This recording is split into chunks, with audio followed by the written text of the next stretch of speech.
Kundi la wahalifu wanaodaiwa kufanya tukio la wizi walipata funzo gumu la kuwa polisi wa mji wa Fresno, California nchini Marekani. Sasa wanaangaza macho kutoka angani mara baada ya washukiwa wawili wanaotuhumiwa kuvamia maduka mawili ya Dick's Sporting Goods kukamatwa baada ya ndege zisizo na rubani, yani drones, za polisi kudaka plate number za gari walilotumia kutoroka eneo la tukio, ikirahisisha msako na operesheni ya kuwakamata. Mkasa mzima umetokea mwanzoni mwa mwezi Mei katika duka la Dick's Sport Goods kaskazini magharibi mwa mji wa Fresno, ambapo wafanyakazi wa duka hilo walidaiwa kumwona mwanaume akificha bidhaa kadhaa ndani ya nguo zake huku mwanamke akikaa kando yake.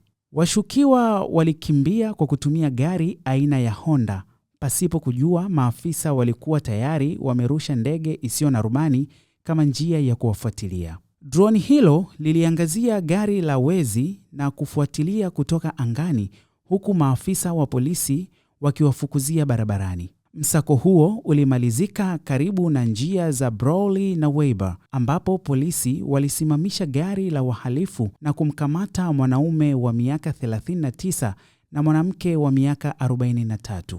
Kwa mujibu wa maafisa wa polisi, ndege zisizo na rubani zilizotengenezwa Marekani zinaweza kufikia matukio ya uhalifu kwa haraka zaidi kuliko vitengo vya ardhini kutokana na uwezo wa kutuma picha za moja kwa moja za angani kwa maafisa wanaofanya msako. Luteni Joshua Richards aliambia shirika la habari la ABC30, ndege zisizo na rubani pia zinaweza kutumika katika matukio ya dharura za matibabu, akibainisha kuwa zinaweza kusaidia ikiwa kutakuwa na mtu anayehitaji dawa aina ya Narcan inayosaidia katika mfumo wa hewa. Hizi ni ripoti kimataifa, zimeandaliwa na Mwantumu Mkwawa. Mimi ni Ringo.